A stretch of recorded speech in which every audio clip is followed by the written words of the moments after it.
Good day, colleagues. Honorable Dr. Situmbeko Musokotwane, our Minister of Finance and National Planning, has just addressed the media.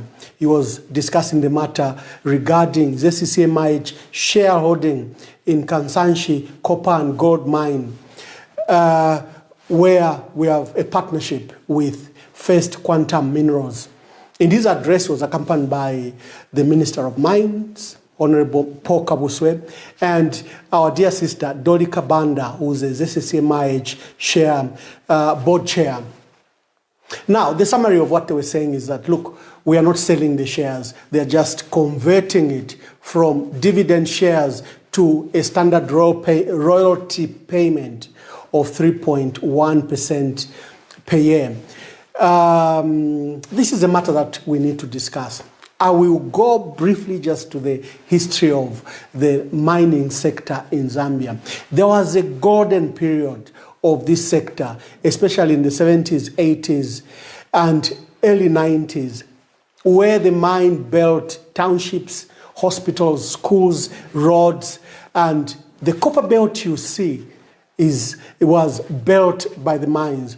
There's a period when the mines were in the private sector, between 1920 to 1968. After the Mulungushi reforms by Dr. Kaunda, the mines were nationalized and taken over to the state. And the best and golden period of the mining sector, in relation to the benefit to the country and to our people, was the period between 1968 and 1994, the period that the government of Zambia controlled the mines. You remember that in the 90s, there was an ambitious program. The IMF and World Bank said Zambia and other African countries didn't need to hold these public enterprises as shareholders. They needed to cede them to the private sector. A story was sold to us that the private sector were more efficient, they brought better value, and they brought foreign investment to the assets, especially of the mines. And there we were. We sold the family silver. You're aware that the role of the mine in our country, up to 70–80% of our exports is based on copper. It is an anchor to our economy. You cannot reduce the role of the mine to our economy. And they came with a song that we should privatize the mines, that the government has no business in business. And they forced government to sell these mines under a highly accelerated privatization program. Some of these programs have since been disowned, even by the IMF. The structural adjustment program is a shame to. They use various instruments, including taxation, putting our politicians in their pockets just to escape any benefit coming to our country. What we have is now a collapsed copper belt, where you literally have ghost towns, and now they've moved to Northwestern Province, where we have the largest large-scale mines. In 2008, it's a significant year, we had the Minister of Finance in Dr. Ngandu Magande, who said, look, from the last 20 years, since the mines were taken over by the private sector, there is no single benefit to our country. They don't pay taxes. They are not liable to environmental damage they are doing to our country. There is no benefit to our country, despite the country owning these assets. Dr. Ngandu Magande was very clear that the mineral resource that is in our ground belongs to the people of Zambia, and there should be direct benefit by Zambians, not indirect benefit. And he came up with what was called a windfall tax in 2008. The price of copper was at its highest in the last 20 years. And he says we need to share in this profit. And he imposed this tax, windfall tax. There was strong opposition from the mining sector. They didn't want to pay. And in 1 year alone, government earned $500 million. 1 year alone in 2008. That was the first we had earned anything from the mining sector of value in 2008. Well, we had the unfortunate circumstances. President Mwanawasa died, there came a new president in President Rupia Banda, who fired Dr. Magande, because of course remember, Dr. Magande had also pursued the presidency in the MMD. So there was a huge fallout after the 2008 election, and President Rupia Banda, one of his immediate action was to drop Magande as finance minister and take Dr. Situmbeko Musokotwane, who was economic advisor at State House. He had previously worked as secretary to Treasury, and he had worked at Bank of Zambia. He was taken as Minister of Finance. What was the first action by Dr. Situmbeko Musokotwane? It was to drop the windfall tax in the 2009 budget. Who did he please? He pleased the mining sector, no one else. The mining sector was so excited with his leadership. They touted him as one of the best ministers of finance. You saw him on BBC, you saw him on CNN, you saw him on Business Channel, and his policies were celebrated. And before long, Zambia even now graduated from a poor country to, you know, to what they call the lower middle income country. And we celebrated Dr. Musokotwane. Why? Because he gave these lax terms to the mines. They began to get away with murder. Fast track, 10 years later, 2019, we have a very strong Minister of Finance in Margaret Mwamba. She says we need to get benefit from the mines. We need to ensure that our people benefit from the mines. She abolished the VAT tax. Remember, we had accumulated billions under the VAT tax to pay to the mining sector. And she said, look, Zambia then will never benefit, because under this VAT tax system, the mines are cheating, and in the end we owe them billions of dollars. And she abolished it, she replaced it with a sales tax. Oh my God. She was fought. You saw the fight against her. Before long, that sales tax was dropped. There's another matter that Margaret Mwamba introduced under the Patriotic Front, and that was to introduce mineral royalty tax as non-deductible tax. In 2019 alone, the Zambian government earned $600 million under that arrangement. And the following year, we also earned another $600 million. Well, come Dr. Situmbeko Musokotwane in 2021, is Minister of Finance. Once again, the first thing he did was to slash away that mineral royalty tax as a non-deductible tax. Mwe bantu bakwaleza mineral royalty tax ya wakwati ni rent. Inenga ninkwatenda inganda yandi. If you're chava, whether oko wile mkubomba, ule bomba na utaole bomba, ilienga ndofu ile walipila rent. That's how mineral royalty tax was under the PF when Margaret Mwamba crafted it. Because this is our resource. You just dig anything from the ground, you ought to pay. So I want to discuss now the agreement between Zccm-Ih'S and First Quantum. What is very clear, you need to look at the announcement by First Quantum. You need to look at the announcement, the detailed announcement that has been made by Zccm-Ih'S, and then refer to the political press conference that was held by Dr. Situmbeko Musokotwane for you to discern the facts. Why do we object to this agreement? First of all, they are ceding control of Kansanshi, giving it to First Quantum. We lose total control because we'll no longer be shareholders. Our shareholding will be reduced to a royalty payment. Our duty will just be to wait. When they work, then they tell you we produce so much, and therefore we are giving you 3.1%. Remember that. 3.1% of whatever they produce. They want total control. Do not be fooled by the conversion that is just from dividend to a royalty payment. Why does First Quantum Mines want total control of that mine? Why do they want that? Why do they want to reduce our role in the mine to just a royalty payment? And be aware that we have seen this agreement before.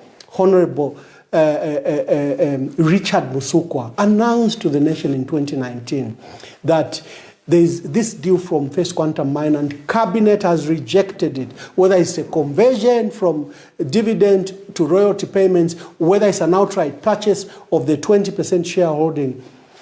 Government rejected it. So the continued reference by Honorable Musokotwane that this process started 3 years ago. This, what you are seeing, is a culmination. No, 3 years ago, the Zambian government under President Edgar Lungu rejected these maneuvers. We are comfortable and confident that if we make the mines transparent, we stop their cheating, we will get more value than the 50 to 70 million dollars they're proposing to give the Zambian government for the next 23 years.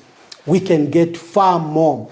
Did we get more before? Of course, remember why the directors are in court. There is a $750 million they wanted to cheat the people of Zambia.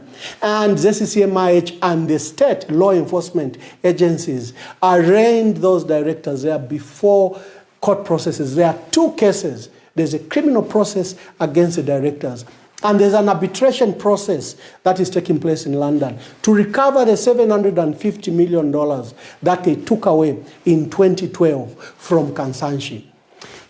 This government proposes to drop the criminal charges. Criminal matters are a matter between the state. It's not a matter between Zccm-Ih'S or Honorable Dr. Situmbeko Musokotwane. In fact, what Honorable Dr. Musokotwane is proposing is a criminal offense, where he proposes and Zccm-Ih'S to drop criminal charges. It's not in their ambit. This is a role of the Constitutional Office of the Director of Public Prosecutions. This even brings us to even a more scary things. Is this a reason they want to control the DPP? Is this a reason they fired a competent professional director of public prosecution? Is this a reason they did the kangaroo court under the Judicial Complaints Commission to remove a DPP so that they can determine who to prosecute and who to let scot-free? Is this the entire reason? We see them, these heavy-handed maneuvers against the office of the DPP. And here you have a minister whose powers he doesn't have. Here you have a board chair whose powers she doesn't have, proposing to drop criminal offenses. Now, look at the agreement. I've gone to the agreement. One of the precedent conditions to the sale is that there should be proof that these cases have been dropped. There should be a certificate given to these directors before they can buy to this agreement. So we object to the sale because of the underlying issues where they want First Quantum Minerals directors to escape criminal liability to the case where they transferred $750 million. And we know that they were opening a new mine in Panama. We know where the money went. We know that that $750 million belonged to the people of Zambia. And it was defrauded. They defrauded Zccm-Ih'S. And the management of Zccm-Ih'S took this matter to court, to the police. They also engaged in an arbitration process. First, to recover the $750 million. And secondly, to make First Quantum Minerals directors liable for this criminal conduct of stealing $750 million from the people of Zambia. The other condition is that all this entire process will not be paid from the royalty production or from the production of copper, gold, and nickel. It will be paid from VAT refunds. Remember, there are these questionable VAT refunds that government owes the mines. Remember, in 2012 and 2013, Honorable Alexander Chikwanda suspended paying these VAT refunds. He said, I need to know if it's an export arising from export, can I see where you have exported this copper? Because it's showing that you've exported to Switzerland, but the copper has gone to China. And you're presenting invoices that don't match with your claims. So for 1.5 years, Honorable Chikwanda refused to pay those VAT refunds. And then there's a period under which the VAT refunds accumulated, 2019, when the sales tax debate was raging and government said they will not refund. Zambia Revenue Authority was not refunding during that period because there was a sales tax that was imposed. So these VAT refunds are the ones that are going to finance this transaction. Do not be fooled by what Honorable Musokotwane is telling you, that first we will produce, then we'll give you this royalty payment. No, they are saying the debt that ZRA owes Kansanshi in VAT refund claims is what is going to fund the process. Where am I getting this information? From their own notice that has been given to the Lusaka Stock Exchange. It is detailed, colleagues, look at it. This deal doesn't benefit our country. This deal makes foreign investors happy and smiling like Honorable Musokotwane has always done, like he did in 2009-2010 budget, where he dropped the windfall tax and who went smiling, who became billionaires. It is the owners of the mines, and our country was defrauded once again. This matter, ladies and gentlemen, we should pursue. We should pursue with all we have. We have history to look at. We have seen how the mining sector has not benefited our country. You will look at the major export of this country is copper. How much do we earn from there? Nothing. Almost nothing. Yes, we'll have employees who are employed and they'll pay, their own pay as you earn. There'll be some small taxes after they've cheated that they will pay, but we are not deriving the benefits that we should.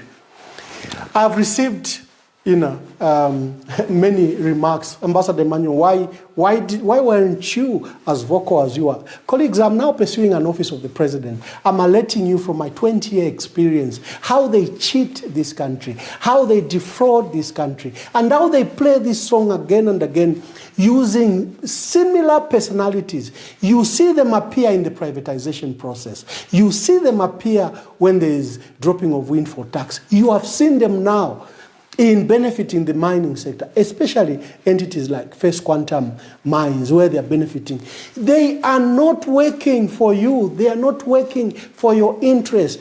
There is no order they are bringing to the mining sector. They are making it legal for the country to be defrauded. And that we say, no, not again. We have seen this song sung. The Zambians have danced to it. The Zambians should not dance to it anymore.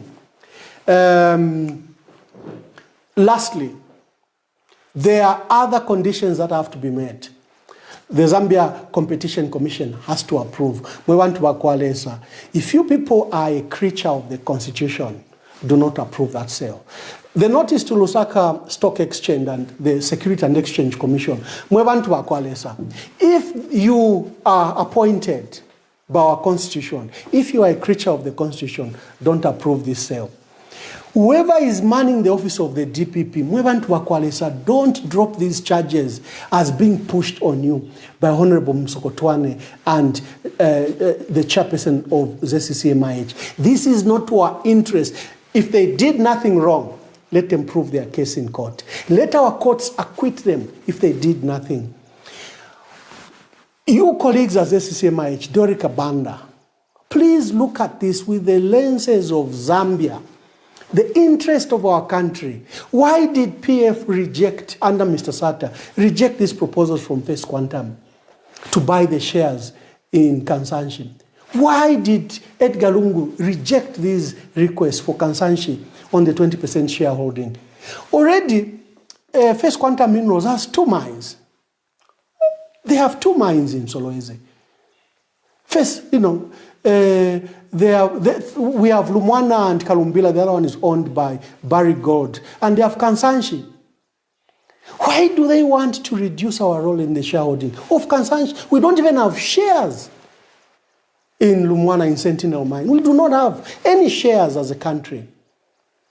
And our call for all policymakers is that Zccm-Ih'S should increase its shareholding on any large-scale copper, gold, emerald, any big mine that is going to come up to 49% shareholding or 51% shareholding.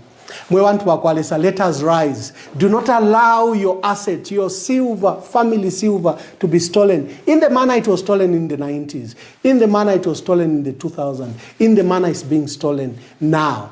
ask us the question and let us put them to pressure. Let the country benefit.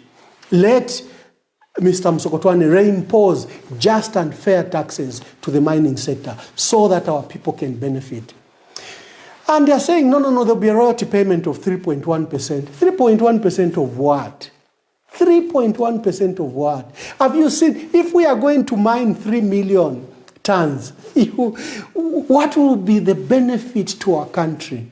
Again, we'll have a country that makes billionaires who live in Australia, who live in Canada, who live in Hong Kong, who live in France, who live in UK. And our people remain poor, our people remain unemployed, our people remain without benefit to the mineral wealth that is on the ground that belongs to them all. With those few remarks, let me say, God bless you, God bless our country, God protect our country, and God raises men and women that will say no to the continued pillaging of our natural resources. Thank you very much, and God bless you.